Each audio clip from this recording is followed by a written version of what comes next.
Hey guys, welcome back to another video with College Advisor, where today I will be discussing how to write essays that maximize your chances at top universities. If you're new here, my name is Caden and I am an incoming freshman at Columbia University, as well as a designated scholar, a title given to 0.3% of applicants this admission season. If you want to know more about me, I suggest you go back and watch my first video, where I walked you through my Common App and shared lots of useful tips on how to structure yours. But for now, let's get into how to use your essays to stand out in Ivy League and other top university admissions. First up, let's get some basic college essay lingo down. The Common App essay is the 650-word essay that you will be sending to every college on your list. This essay is the heart and soul of your application. Nearly everything revolves around the person that you define in this essay. That means your extracurriculars, grades, awards, and honors, everything should come together and ultimately match the person you are in this essay, but more on that later. Next term on the docket is supplements, or as I will be calling them, SUPs, which is the part of the application where you prove that you are a good fit for the particular school that is asking for them. In these often shorter essays, you have the opportunity to show your interest in the school, prove that you've done your research, and demonstrate that you have reflected on why this particular school is the best place for you. Take these seriously, as they are probably just as important as any other part of your application, if not more. I will also use terms like AO, which means admissions officer, and throughline, which is the overarching persona you are conveying in all of the things that you do. This is a vital concept to college application that, in my opinion, supersedes the idea of being a well-rounded or spiky applicant. But first, let's talk a bit about the dreaded Common App essay. My first piece of advice is that you start thinking about this essay as early as possible,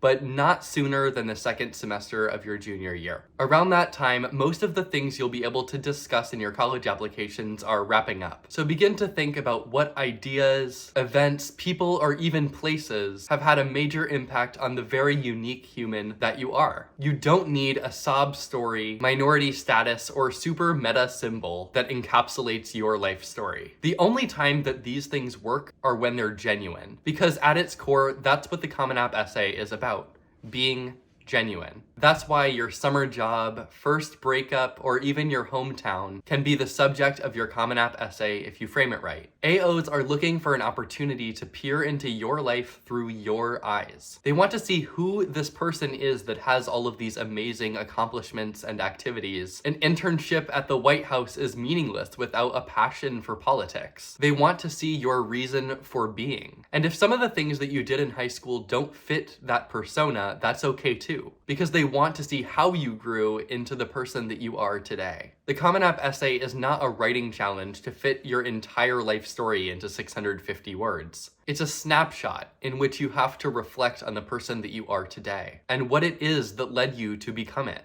While I know this probably sounds a little bit wishy-washy, that's kind of just the nature of the Common App. It's artsy, complex, and unguided, just like life. Take this opportunity to speak in your own voice, not the voice of Shakespeare or the journalists of The New Yorker. To be honest with you, I went a little overboard starting the writing of this essay in February of my junior year and not finishing until around July. I spent dozens, if not hundreds of hours just reflecting and writing. My best tactic is that if you find yourself struggling to express a feeling or event, just sort of brain dump about it on a separate document. Write everything you thought and felt and then just condense it for your essay. This works wonders for people who struggle to convert self-reflection into pretty words. I also want to suggest that when you come up with an essay topic, write it down in your notes app, or really anywhere before you start drafting. Contemplate if that topic can really get to the core of you, without having to use hundreds of words just to explain the event or idea itself. At the end of the day, that essay is about you, not grandma or how you got an A in the class that you never thought you would pass. Lastly, don't freak out. This essay is an opportunity, not a test. Most people don't get into top universities because of their essay alone. And for probably half of us, the essay isn't even one of the most important parts of the application. Treat every word like an opportunity to tell the AO something that they did not already know.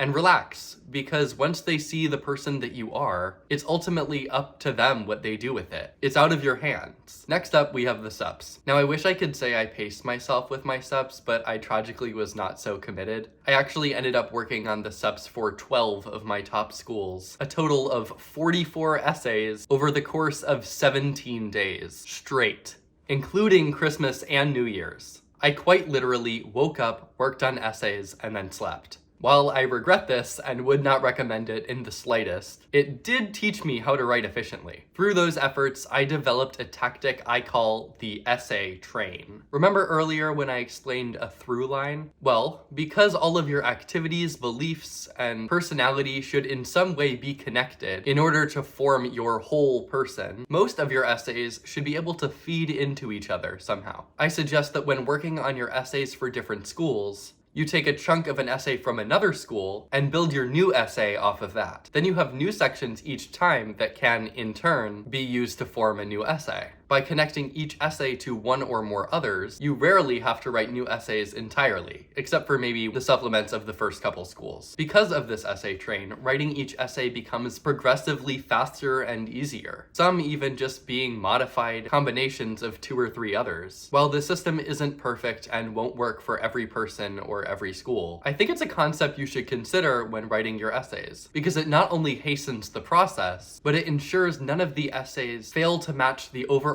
persona that you're sharing with your AO. There's nothing worse than an application that looks like it was written by 5 different people. Most people will suggest that you research each school aggressively and make mention of its niche specialties and unique qualities, but I think that this approach provides a shallow understanding of the institution and lacks the necessary reflection to determine a good fit. I suggest researching the school's name with the words Office of the President and reading the published convocation and commencement speeches. In these speeches, they often discuss the ultimate mission of the institution and lay out what unites the class ideologically, be it passion for the arts, science, creativity, or community. Beyond that, I suggest showing as much personality as you can through little jokes, mannerisms, and even quotes from your heroes. Make the application scream you. That's all the tips I have for you guys today, and I hope this was helpful. But I know that this is a very stressful and lengthy process, so please feel free to comment any questions, and I will try to get to all of you. I wish you guys the best of luck, especially the incoming seniors, because you have a lot of stress, but also a lot of exciting changes ahead of you. I'll catch you guys in the next one.